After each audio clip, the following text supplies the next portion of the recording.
오늘 주신 하나님의 말씀은 룻기 1장입니다.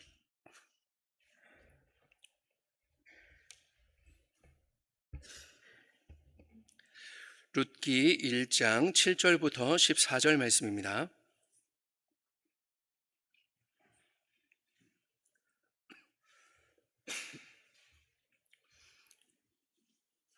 제가 가진 성경으로는 구약성경 402쪽쯤에 있습니다. 룻기 1장 7절부터 14절에 있는 하나님 말씀을 우리 한 절씩 나누어서 읽도록 하겠습니다. 있던 곳에서 나오고 두 며느리도 그와 함께하여 유다 땅으로 돌아오려고 길을 가다가 나오미가 두 며느리에게 이르되 너희는 각기 너희 어머니의 집으로 돌아가라.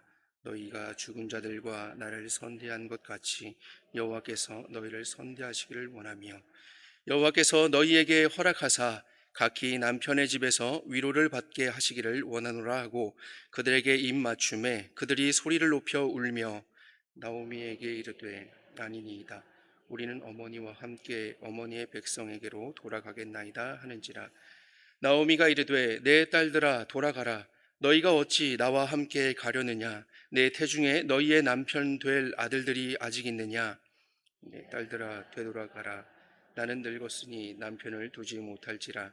가령 내가 소망이 있다고 말한 오늘 밤에 남편을 두어 아들들을 낳는다 하더라도 너희가 어찌 그들이 자라기를 기다리겠으며 어찌 남편 없이 지내겠다고 결심하겠느냐. 내 딸들아 그렇지 아니하니라. 여호와의 손이 나를 치셨으므로 나는 너희로 말미암아 더욱 마음이 아프도다 하매 그들이 소리를 높여 다시 울더니 오르바는 그의 시어머니에게 입맞추되 룻은 그를 부쫓았더라. 아멘. 네, 기근을 피해서 모압 지방으로 이렇게 이주해 왔다가 남편도 잃고 두 아들도 잃으니 나오미는 다시 유대 땅으로 돌아갈 결심을 하게 되죠. 하나님께서 자기 백성을 돌보셨다라는 그런 소식을 들었기 때문입니다. 하나님께서 자기의 백성을 돌보셨다라는 이 말, 이 메시지는 아마도 이방 땅에서 돌봄이 필요한 이 나오미의 마음을 아주 강하게 울렸을 것입니다. 완전한 상실을 느끼고, 그러니까 와서 남편도 잃고 두 아들들도 잃고 모든 것을 잃었다 느끼는 이 완전한 상실 속에서 그 고통의 문턱에서 문득 그 고향 땅을 돌보시는 그 하나님의 이야기는 이 나오미의 마음에 굉장히 큰 어떤 이제 삶의 소망이라고 할까요? 그런 가슴을 치는 그런 이야기였을 것입니다. 하나님이 고향 땅을 돌보셨다. 그 이야기를 들었을 때 그 나오미는 그 땅으로 그 돌보심 안으로 들어가고 싶었을 것입니다. 그래서 나오미는 오늘 말씀을 보니까 하나님이 돌보시는 그 유다 땅으로 돌아오기 위해서 있던 곳에서 나왔다라고 그렇게 표현을 하죠. 그리고 길을 떠났습니다. 그런데 우리가 7절에서 보듯이 나오미는 혼자가 아니었죠. 두 며느리와 함께 그렇게 길을 걷고 있습니다. 그리고 8절에서 이제 이 룻기에서의 첫 대화를 듣게 되죠. 나오미가 함께 가는 두 며느리에게 말합니다. 너희는 각기 너희 어머니의 집으로 돌아가라. 너희가 죽은 자들과 나를 선대한 것 같이 여호와께서 너희를 선대하시기를 원하며 여호와께서 너희에게 허락하사 각기 남편의 집에서 위로를 받게 하시기를 원하노라. 나오미는 두 며느리에게 같이 가고 있는 며느리에게 이제 각기 어머니의 집으로 돌아가라라고 그렇게 이야기를 하죠. 사실 이제 나오미가 갈 길이 먼데 쓸쓸하게 홀로 그 위험한 여행길에 오르는 것보다는 같이 그 며느리들과 함께 가는 것이 더 좋았을 것입니다. 하지만 나오미는 젊은 나이에 이 미망인이 된 며느리들을 진심으로 걱정하였죠. 그리고 그들이 정말 새로운 삶을 통해서 위로를 얻기를 소망했습니다. 너희는 각기 어머니의 집으로 돌아가라 하고 그 뒤에는 각기 남편의 집에서 위로를 받게 하기를 원한다 라고 하면서 그들이 선대했기 때문에 이것은 예전에 한번 말씀드렸던 햄버거 같은 구조로 되어 있는데요. 그러니까 이제 하나님께서 너희는 어머니의 집으로 돌아가라. 남편의 집에서 위로를 받기를 바란다. 그래서 너희가 우리에게 선대했던 것 같이 그 선대했던 것으로 인해서 하나님께서 너희를 선대하셔서 너희가 어머니의 집에 돌아가서 또 남편의 집에서 위로를 받기를 원한다. 즉 그 새롭게 결혼해서 새 출발하는 것이 이 나오미의 큰 소망이었습니다. 우리 나오미의 말에서 이 두 며느리가 얼마나 이 나오미의 두 아들과 또 나오미에게 또 그 아버지인 엘리멜렉에게 잘 대해 주었는지를 알 수 있습니다. 죽은 자들과 나를 선대한 것과 같이, 죽은 자들은 그 이제 이 집 남자들 이야기죠. 그리고 나를, 이 나오미를 선대한 것 같이 그렇게 선대해 주었다, 잘 대해 주었다라고 표현을 하죠. 이 선대라고 하는 그런 단어는 우리가 익히 들어왔던 그 헤세드라고 하는 그런 히브리어 단어입니다. 히브리어 단어의 그 헤세드를 이 선대라고 그렇게 번역을 하였는데, 선대, 뭐 인애, 뭐 사랑, 뭐 여러 그런 표현으로 그렇게 표현을 하고 있습니다. 이 단어는 이 성경에서 정말 많은 경우에 하나님께서 사람에게 베푸시는 그런 사랑을 표현하죠. 그런데 지속적이고 변함없는 그 끊임없는 그 사랑, 그 상황이 어떠하든지 계속해서 베풀어 주시는 그 사랑을 의미합니다. 마치 우리 부모님들이 자녀들에 대해서, 자녀들이 어떠하든지, 물론 가끔은 이제 마음이 좀 힘들기도 하지만 그럼에도 불구하고 그 자녀를 향해서 계속 내려 주는 그런 사랑처럼, 하나님께서 사람을 사랑하시는 그 지속적인 사랑, 그 자비를 표현할 때 사용하는 단어가 바로 이 헤세드이죠. 나오미가 두 며느리를 향해서 여호와의 선대를 구하는 것처럼 하나님께서 이 자신의 그 며느리들에게 사랑을 베풀어 주시기를 원한다라고 그렇게 표현을 하고 있습니다. 그리고 그렇게 그런 사랑을 자기가 받았다라고 그렇게 표현을 하고 있죠. 이 선대를 두 며느리에게 받았다고 하니까 이 이방 땅에서 두 며느리의 사랑과 섬김은 나오미에게는 마치 그 하나님의 인애처럼 느껴졌던 것 같습니다.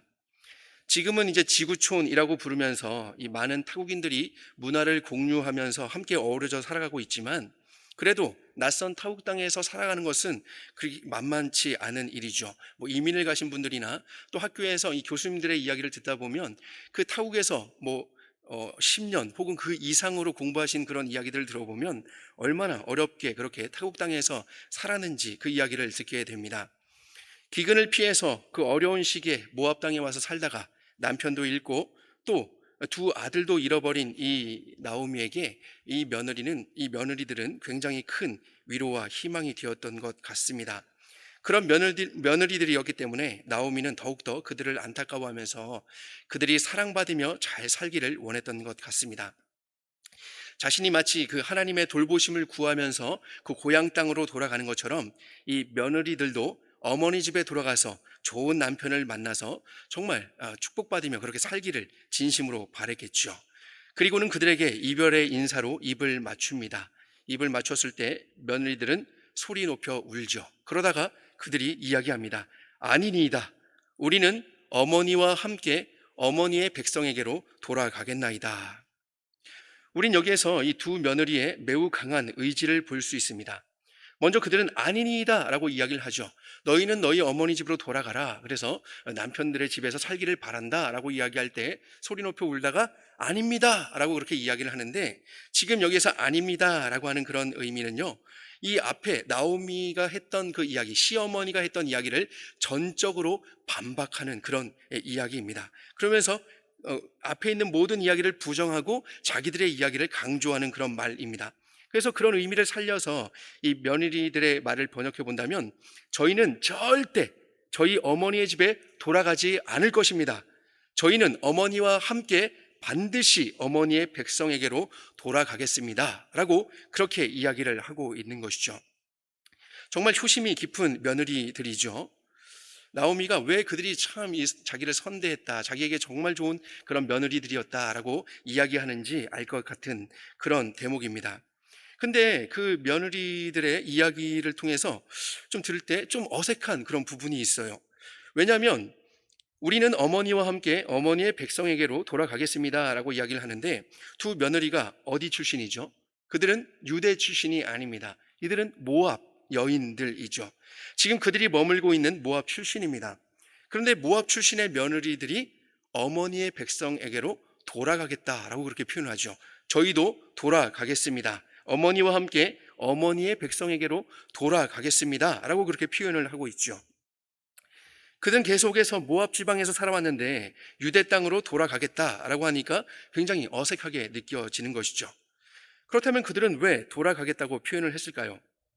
아마도 그들은 시어머니 나오미와 자신들을 완전한 하나의 운명 공동체로 여기고 있는 것 같습니다. 어머니가 돌아가는 그곳에 저희도 같이 돌아가겠습니다. 즉 어머니와 자신들을 동일시하고 있는 것이죠. 돌아가는 것은 지금 어머니가 고향 땅으로 돌아가는 것인데 거기에 자신들도 함께 묶어서 돌아가겠다라고 그렇게 표현을 하는 것이죠.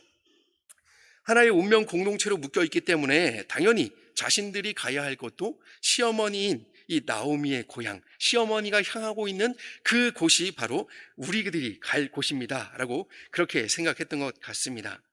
두 며느리에 따라가겠다는 굳은 의지뿐 아니라 가야 하는 당위성까지도 그렇게 볼 수 있는 것이죠. 우리는 하나이기 때문에 우리도 당연히 함께 가야 합니다 라고 그렇게 이야기를 하는 것입니다. 따라서 우리는 이미 이 룻기의 내용을 잘 알고 있는 사람들로서 이 룻과 오르바를 비교할 때 오르바의 충심을 너무 가볍게 여겨서는 안 됩니다. 왜냐하면 오르바 역시도요, 룻 못지않게 시어머니인 나오미를 사랑했고 에브랏까지 따라갈 준비가 되어 있던 그런 사람이었기 때문이죠. 이 두 며느리는 함께 이 시어머니와 함께 가려고 했습니다. 왜냐하면 이 사랑의 공동체, 운명 공동체, 가족 공동체로 묶여 있기 때문이죠. 나오미와 룻 그리고 오르바를 하나로 묶은 것은 바로 헤세드, 인애인 것이죠. 사랑입니다. 인애는 하나님의 성품입니다.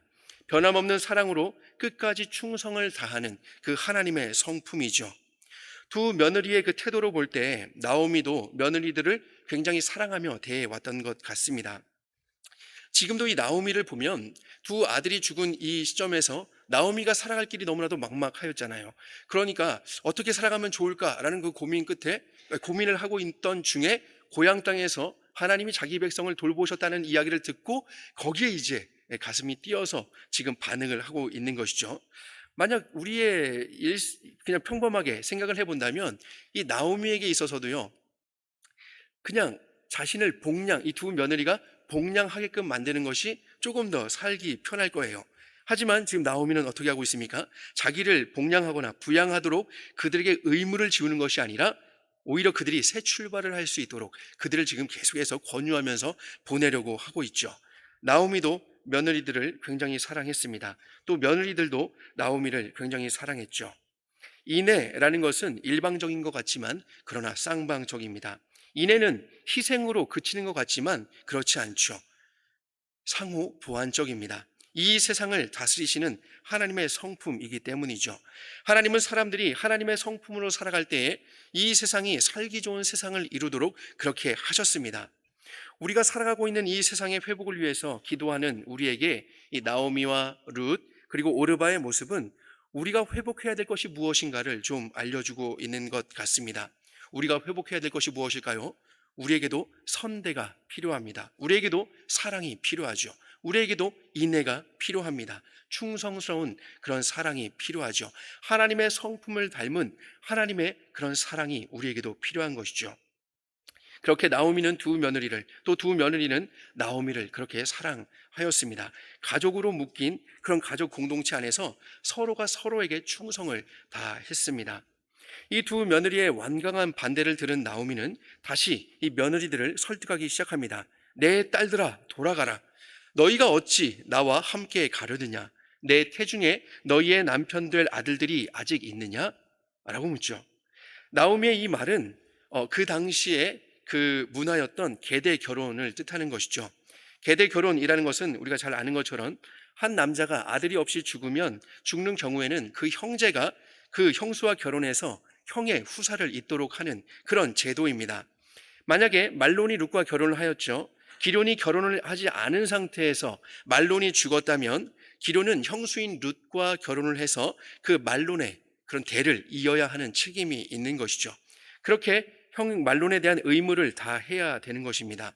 그런데 지금 나오미의 가족 상황이 어떻죠? 그렇게 대를 이어갈 셋째, 넷째가 있습니까? 없죠. 그런 상황에서 두 아들이 다 죽었기 때문에 두 며느리를 책임질 사람이 없는 그런 상황입니다. 따라서 이 젊은 두 며느리의 창창한 그 앞길을 생각할 때에 시어머니는 이들을 과부로 그냥 평생을 늙어가게 할 수는 없겠다라고 판단을 한 것이죠. 그래서 그들을 설득하고 있는 것입니다. 나오미는 계속 말합니다. 내 딸들아, 되돌아가라. 나는 늙었으니 남편을 두지 못할지라.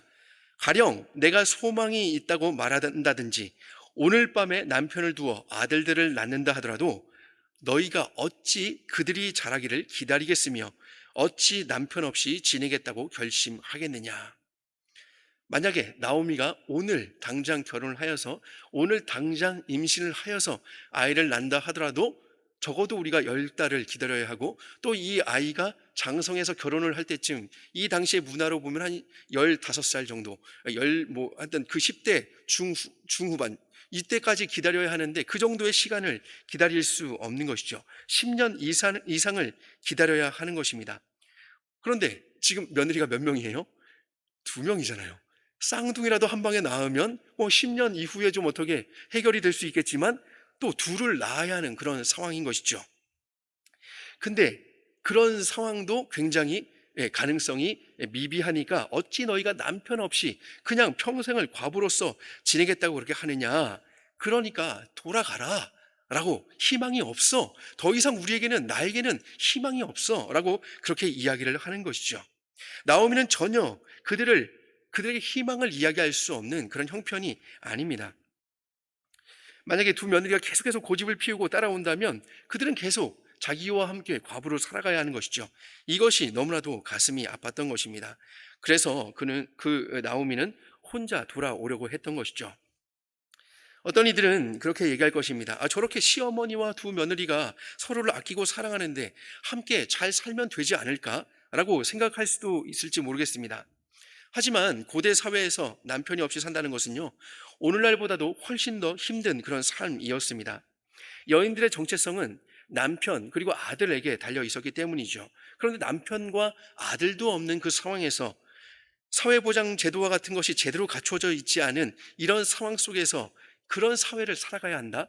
이것은 정말 이 여인들에게는 굉장히 힘든 그런 일이었습니다.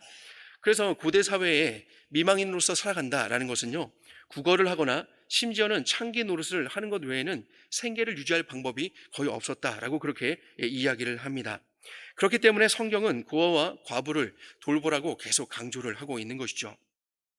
따라서 이 젊은 미망인 둘에게 지금 가질 수 있는 가장 큰 희망은 새롭게 남편을 만나서 아들을 낳는 것뿐이었습니다. 그래서 나오미가 이렇게나 자기를 따라오겠다고 하는 것을 말리고 있는 것이죠. 어머니의 집에 돌아가 남편을 찾으라는 것입니다. 그런데 또 한 가지, 이 나오미의 말 속에서 이 두 자부들, 이 며느리들에 대한 배려와 또 그 사랑을 볼 수 있는 것이, 나오미가 이야기할 때요, 그들을 어머니의 집으로 돌아가라라고 표현을 하고 있잖아요. 성경에서는 한 여인이 과부가 되어서 집에 돌아갈 때는 어머니의 집이라는 표현을 쓰지 않습니다. 대부분 아버지의 집으로 돌아간다라고 표현을 하죠. 왜냐하면 이제 그녀의 정체성이, 이제는 속한 것이 남편을 잃고 나서 남편이 없기 때문에 아버지에게 속한 것이기 때문입니다. 그래서 아버지의 집이라고 표현을 해요. 창세기 38장 11절에서는요, 이렇게 이야기합니다. 유다가 그의 며느리 다말에게 이르되 수절하고 내 아버지 집에 있어 내 아들 셀라가 장성하기를 기다리라 하니. 왜냐하면 이제 셀라가 이제 계대 결혼, 이제 대를 이어서 이제 결혼을 해야 되는데, 근데 그 형님의 대를 잇기에는 아직 나이가 어린 거예요. 그래서 기다려야 합니다. 그래서 다말이 가서 그의 아버지 집에 있으니라 라고 표현하죠. 아버지의 집에 갔다라고 표현을 하죠. 또 레위기 22장 13절에서도요, 만일 그가 과부가 되든지 이혼을 당하든지 자식이 없이 그의 친정에 돌아와서 젊었을 때와 같으면 그는 그의 아버지 몫의 음식을 먹을 것이나 일반인은 먹지 못할 것이니라 라고 기록이 되어 있는데, 아버지의 몫의 음식을 먹는다라고 표현이 되어 있죠. 그리고 우리 성경에서는 그의 친정이라고 그렇게 표현이 되어 있는데, 이것이 히브리어 단어로 어떻게 표현이 되어 있냐면 베이트 아비하라고 해서 아버지의 집이라고 그렇게 표현이 되어 있습니다. 그러니까 우리말로는 친정이라고 되어 있지만 자식이 없이 그의 아버지의 집에 돌아와서 젊었을 때와 같으면, 즉 과부가 되어서 집에 돌아와서 이제 혼자가 되었을 때는 아버지에게 속해 있는 아버지의 집에 속한 그런 사람이 되는 것이죠. 이렇게 보통 아버지의 집으로 돌아간다라고 표현을 합니다. 남편을 떠나서 이제는 아버지에게 속하기 때문이죠. 그런데 나오미가 어머니의 집이라고 표현을 한 이유는 무엇일까요? 그것은 이 두 며느리가 이제 과부가 되었기 때문에 과부로서 돌아가는 것이 아니라 새로운 시작을 위해서 돌아가는 것이다 라는 것을 강조하기 위함이죠. 너희가 돌아가는데 과부가 돼서 지금 아버지의 집으로 돌아가는 것이 아니야. 너희는 어머니의 집에 돌아가서 이제 새 출발을 하면 돼 라고 지금 이것을 강조하는 거예요. 집으로 돌아가라 라는 것을 계속 강조하는 것이죠. 이 과부에게 있어서 아버지의 집은 다시 돌아간다라는 그런 복귀의 의미가 강하다면, 성경에서 어머니의 집이라는 단어가 쓰일 때는 그 용례가 그렇지 않습니다. 성경을 찾아보면 이 룻기를 포함해서 어머니의 집이라는 표현이 3번 쓰였는데요. 룻기를 빼고 쓰인 2곳을 보면 이 어머니의 집이 얼마나 따뜻한 곳이냐면요, 결혼에 대해서 논의를 하거나 또 결혼 계획을 짜는 곳으로 그렇게 표현이 되어 있습니다. 아버지의 집은 아버지에게 이제 속해 있기 때문에 뭔가 이제 종속되는 그런 느낌을 갖고 있는데, 이 처녀에게 있어서 어머니의 집은 이제 앞으로 자신의 그 미래를 세우는, 그런 미래를 계획하는 곳으로 그렇게 그려지고 있는 것이죠. 어머니의 집 하면 이제 앞으로 결혼 계획을 세워서 어떻게 살아가야 될지에 대해서 뭔가 기쁘고 설레는 마음으로 뭔가 이제 계획을 세우는 그런 곳으로 이렇게 표현이 되어 있습니다. 그래서 어머니의 집이라고 그렇게 이제 되어 있는데, 8절과 9절에서 아까도 말씀드렸던 것처럼 그 나오미의 첫 대사를 보면 첫 시장은 너희가 각기 너희 어머니의 집으로 돌아가라 라고 하면서 마지막은 어떻게 끝낸다고요? 각기 남편의 집에서 위로를 받게 하시기를 원한다. 하나님께서 그렇게 하시기를 원한다 라고 축복을 하고 있잖아요. 즉 나오미가 계속해서 권유하는 것은, 나에게는 이제 아무런 소망이 없으니까 너희는 이제 집으로 돌아가라, 친정으로 돌아가라, 새 출발을 해라, 새 출발을 할 수 있도록 너희는 이제 나를 떠나야 한다라는 것을 이야기를 하고 있는 것이죠. 그래서 어머니의 집이라고 그렇게 표현을 하고 있는 것입니다. 현재 나오미가 느끼는 자신의 상태는 어떻죠? 그녀가 느끼는 고통은 그저 며느리들을 책임지지 못하는 그것에 대한 미안함과 혹은 아쉬움 정도가 아닙니다. 나오미는 뭐라고 표현하고 있냐면, 여호와의 손이 나를 치셨다, 여호와의 손이 자신을 치셨다라고 느끼고 있죠.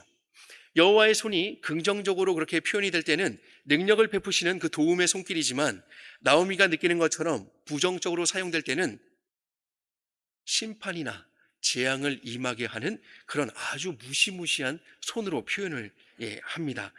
재앙을 임하게 하는 도구로서 그렇게 여호와의 손을 표현하죠. 그냥 대충 휘두르다가 어쩌다가 그냥 한 대 이렇게 툭 맞는 그런 손이 아니라, 정확하게 나를 때리기 위해서 날라오는 그 펀치에 정확하게 얻어 맞는 것을 표현하는 것이죠. 여호와의 손이 나를 치셨다. 정확하게 여호와께서 나를 치시기 위해서 휘두른 그 손에 내가 정확하게 지금 맞았다. 그러니까 나오미는 많이 아픈 것이죠. 너희로 말미암아 더욱 마음이 아프도다라고 번역된 이 문장은, 여호와께서 나를 치셨기 때문에, 그래서 너희로 인해 내가 정말 가슴이 아프다라고 그렇게 번역을 할 수도 있지만, 너희보다도 내가 더욱더 마음이 아프다라고도 번역을 할 수 있는데요. 이런 의미를 살려서 조금 더 폭넓게 이 나오미의 마음을 살펴보자면요, 며느리들로 인해서도 마음이 너무나도 힘들고 아프지만, 또 여호와의 손이 치셨기 때문에 며느리들보다도 훨씬 더 힘든 것이죠. 왜냐하면 이 며느리들에게는요, 그냥 자신들의 남편이 죽은 것은 그냥 어쩌다가 그냥 죽었나 보다로 그칠 수 있을지 몰라도, 내가 그냥 내 운이 그냥 이 정도인가 보다로 그칠 수 있을지 몰라도, 지금 나오미가 느껴지는 것은 뭐예요? 여호와의 손이 나를 치셨다. 이것은 단순히 아들들이, 남편이 죽은 것이 아니라 여호와께서 나를 향해서 정확하게 뻗으신 그 손에 내가 지금 얻어맞은 것이다. 그래서 내가 너희들보다도 더욱더 이 고통이 더욱더 크다라고 그렇게 표현을 하고 있는 것이죠. 이렇게 두 며느리보다도 더 고통스럽다라는 그 호소로 해석이 될 때, 그 다음에 오르바의 반응을 우리는 조금 더 이해할 수 있는 것이죠. 이렇게 나오미가 이야기를 했을 때 이 말을 들은 두 며느리는 또 소리를 높여서 웁니다. 근데 지금 여기서 표현이 된 것이 또 소리를 높여 우니, 이렇게 하니까 뭐 이제 이야기를 들을 때는 그냥 멈춰 있다가 이야기 다 끝나고 이렇게 운 것이 아니라, 계속해서 울면서 이야기를 듣던 중에 어머니의 이야기를 듣고 더욱더 또 서럽게, 그러니까 이 며느리들은 계속해서 울고 있는 것이죠. 그렇게 울면서 대화를 하고 있는 상태에서 시어머니인 이 나오미의 이야기를 듣고 더 감정이 격해져서 더욱더 크게 소리를 내어서 울었겠죠. 처음에는 나오미가 각각 어머니의 집으로 돌아가라 라고 하자, 두 며느리는 큰 소리로 울면서 절대 그럴 수 없습니다 라고 반대를 했죠. 그런데 나오미가 이 며느리들이 거절하는 그 이야기를 듣고 나에게는 아무런 소망이 없으니까 너희는 돌아가라 라고 거듭 권하면서 이제는 뭐라고 얘기해요? 내가 너희들보다도 더 힘들다. 여호와께서 나를 치셨기 때문에 너희들이 당하는 고통보다도 내가 더 고통스럽다 라고 그렇게 이야기를 하니까 두 며느리들이 소리 높여 울었죠. 그러다가 드디어 이 팽팽한 구도 속에서 가라, 싫어요, 가라, 아니에요 하는 이 구도 속에서 갑자기 이 팽팽한 구도에 변화가 생기게 되죠. 시어머니는 이미 그들에게 이별의 입맞춤을 하였습니다. 이별 인사를 한 것이죠. 그런데 그것에 대한 응답으로서 드디어 오르바도 시어머니에게 입을 맞추게 된 것입니다. 어머니의 집으로 돌아가기로 결심을 한 것이죠.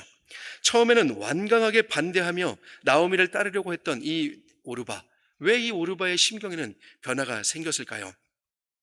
아마도 앞에서 말씀드렸던 것처럼 이 오르바는 이 거듭된 강한 권면을 통해서 자기가 정말 되돌아가야 하는 것이 친정 어머니의 집이 아닌가라는 문득 생각이 들었을 수도 있을 것 같습니다.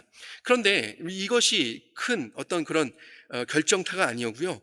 너희들 때문에 내가 마음도 아프고 또 내가 너희들보다도 더 마음이 아프다라는 이 시어머니의 말을 듣고 그 결심을 굳히지 않았을까 생각해 봅니다. 왜냐하면 시어머니가 자신에게 아무런 소망이 되지 못한다라고 말한 것처럼 오르바도 생각해 보니까 자기가 이렇게 따라간다고 해서 어머니에게 어떤 큰 힘이 될 수 있겠는가?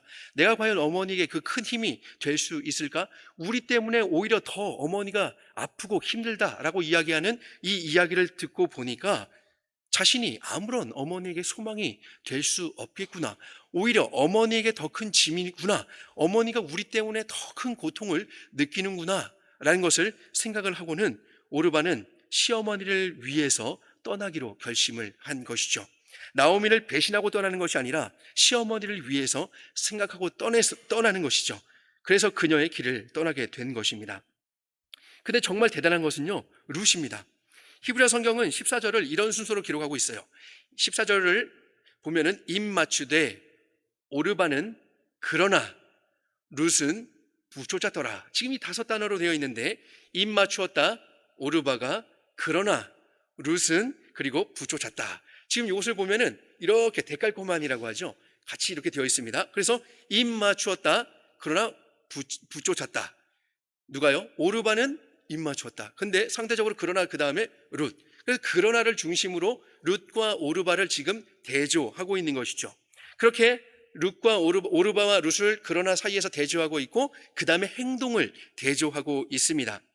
그래서 오르바는 입맞추었다, 즉 떠났다라는 것이죠. 작별의 인사를 받아들이고 또 인사를 하였다. 근데 룻은 부쫓았다라고 그렇게 이야기를 하는 것입니다. 근데 성경은 그 어디에서도요, 오르바는 틀렸고 룻은 맞았다라고 말씀하지 않습니다. 이것은 뭔가 오르바가 잘못했다라는 표현이 아닌 것이죠. 오히려 이 강한 대조를 통해서 우리는 무엇을 보게 되는 거예요? 오르바는 시어머니 때문에 이렇게 떠났구나. 근데 룻은 안 떠났네? 룻은 정말 대단한데? 라는 것을 보게 되는 것이죠. 룻이 이 오르바와 룻을 대조하면서 룻이 얼마나 대단한 결단을 하고 있는지를 보여주고 있는 것입니다. 우리는 보통스럽게 살아가는 사람을 보통 사람이라고 표현을 하죠. 피거나 혹은 모자르지 않은 보통의 사람입니다. 그러나 보통을 넘어선 사람들을 우리는 뭐라고 표현을 합니까? 대단한 사람이라고 그렇게 표현하죠. 대단한 사람. 오늘 본문에서 오르바가 보통 사람이라면 이 룻은 보통을 넘어선 대단한 사람인 것이죠. 지금까지 시어머니인 나오미의 합리적인 이유가 담긴 모든 설득에도 불구하고 룻은 나오미를 부쫓았기 때문입니다. 이 부쫓았다라는 말은 자석이 그 철판에 찰싹 달라붙는 것처럼 그렇게 떨어지지 않고 달라붙은 것을 그렇게 의미합니다. 여러분, 엄마 껌딱지 하면 무슨 뜻인지 잘 아시죠? 엄마 떨어지지 않고 엄마만 떨어지면 그냥 막 우는 이 아이를 달래주기 위해선 엄마에게 데려다 줘야 되잖아요. 엄마에게 붙여줘야 이 아이는 달래집니다. 껌딱지라는 단어가 바로 이 부쫓았다라는 단어를 잘 설명하고 있는 것 같습니다. 룻이 나오미를 부쫓았다고 표현하는 것은 이제 룻이 나오미와 조금도 떨어지지 않고 운명을 같이 한다라는 그런 굳은 결의를 보여주고 있는 것이죠. 우리는 그 다음 장면에서 룻이 어떻게 나오미를 부쫓았는지를 잘 볼 수 있습니다. 어떻게 부쫓았을까요? 것은 그 다음 내용, 오늘 본문을 넘어서기 때문에 그 다음 내용을 읽어보시면 잘 아실 것입니다.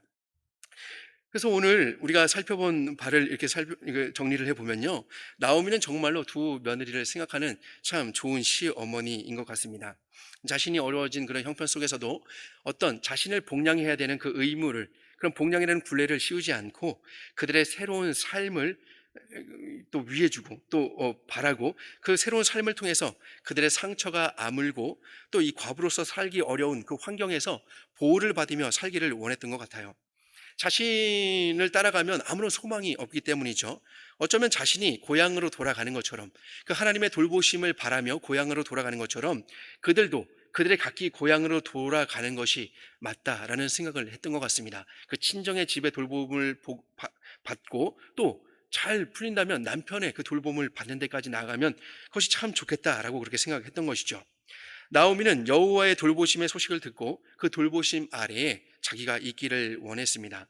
나오미는요, 이 두 며느리의 돌봄보다는 하나님의 돌보심이 더욱더 절실하였죠. 그래서 있던 곳에서 나왔습니다.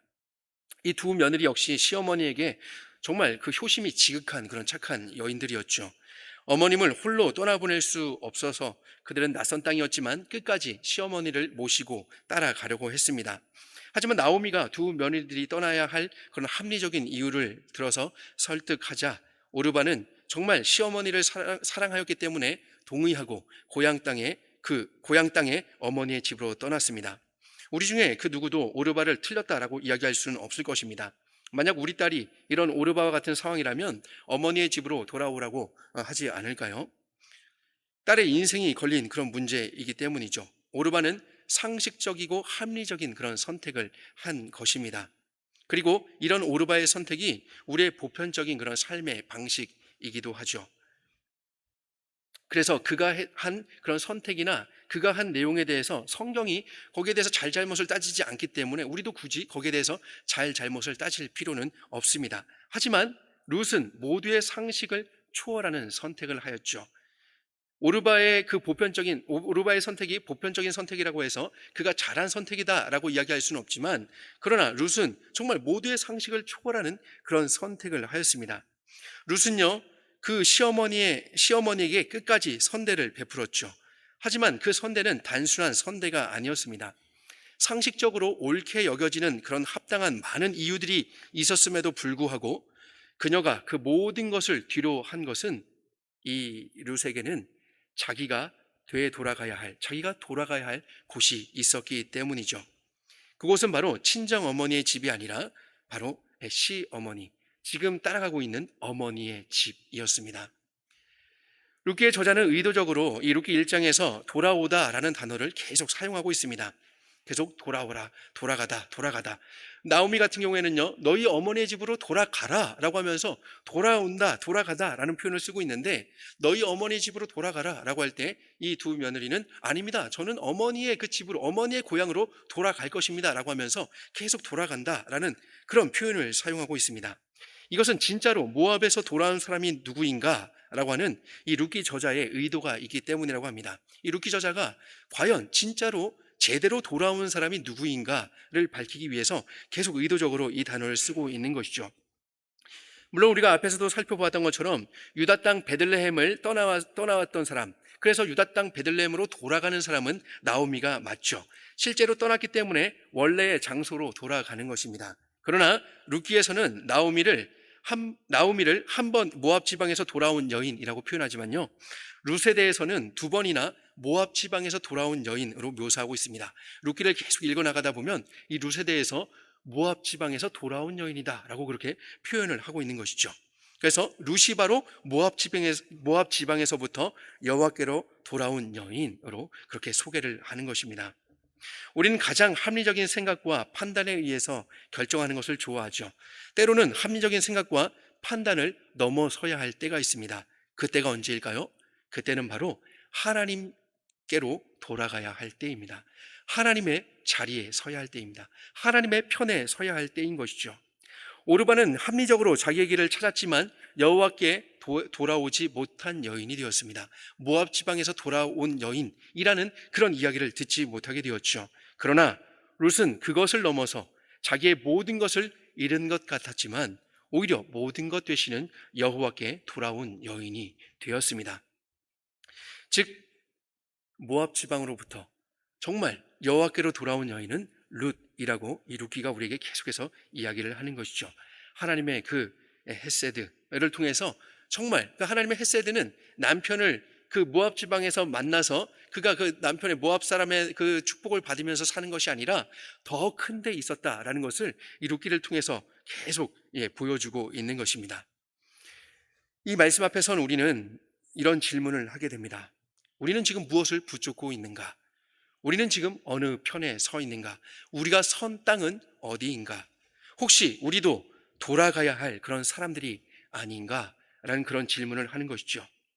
우리는 우리의 합리적인 판단에 만족하며 적당히 이 세상에서 불편하지 않게 살아가고 있는 사람들은 아닌가? 라고 하는 그런 생각입니다. 우리가 돌아가야 될 것은 바로 하나님이죠. 세상의 돌봄이 아니라 하나님의 돌보심으로 우리는 돌아가야 합니다.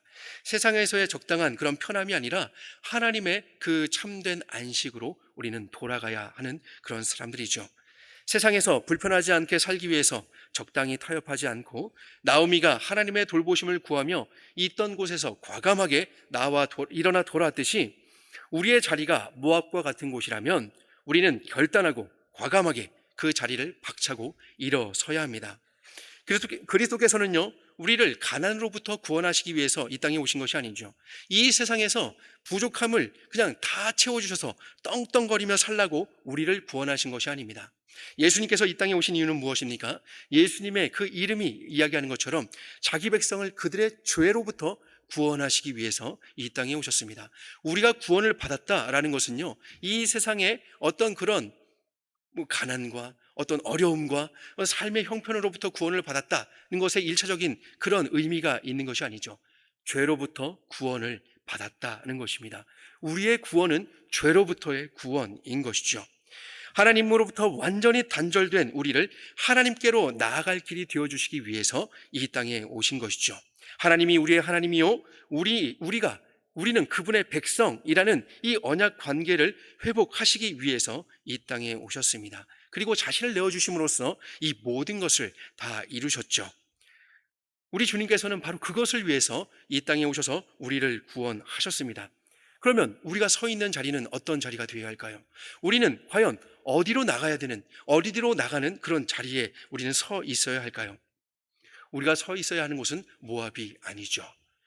우리가 떠나야 할 곳은 바로 모압입니다. 서 있어야 할 자리가 아니라 떠나야 할 자리인 것이죠. 여러분, 우리가 떠나야 할 모압이 무엇입니까? 우리가 떠나야 할 모압이라는 것은요, 하나님께로부터 멀어지게 하는 모든 것이 다 우리의 모압인 것이죠. 게으름도 모압이고요, 욕심도 모압이고요, 쾌락도 모압입니다. 우리 모두에게 다 적용할 수는 없지만 우리 각자의 삶의 자리에서 하나님으로부터 멀어지게 하는 그것이 바로 우리의 떠나야 할 모압인 것이죠. 죄를 짓게 만드는 모든 것이 다 우리의 모압인 것입니다. 하나님께서는요, 우리를 선대하셔서 그 모압으로부터 떠나게 하기 위해서 그리스도를 이 땅에 보내셨고 그 그리스도를 통해서 우리가 그 땅을 떠날 수 있게 하셨습니다. 하나님의 선대하심을 입은 여러분, 이제 하나님을 붙쫓으며 하나님께로 돌아가시기 바랍니다. 그래서 하나님께로 돌아온 우리가 우리의 가정과 우리의 교회와 우리가 살고 있는 이 세대를 하나님께로 돌아오게 하는 그런 부흥의 주역들이 되기를 소망합니다. 우리를 위해 살라고 말하는 이 세상을 향해서 우리는 우리의 하나님께로 돌아갈 것이다 라고 선포하며 결단하는 이 밤이 되기를 소망합니다.